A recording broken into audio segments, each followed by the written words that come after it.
दसे लोगो मोननानै सिमां बादि मोनबाय आं नोंनि हायना महर नुनानै मादि महर नोंनि आंनि गोसोखौबो नोंनो खावनानै लांबाय बिखाखौ गावनाय बादि मोनबाय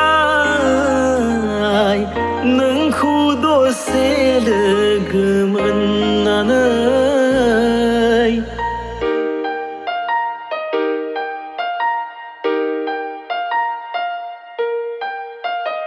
आंनिनो नोजोराव नों बारसे समायना बिबार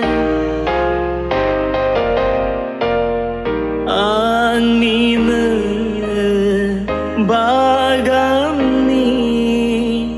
नों मासे समायना सिखिरि मादि मोहिनि गोनां आंनि गोसोखौबो नोंनो खावनानै लांबाय खेबसे नुनायावनो आंबो गोसो गलायबाय।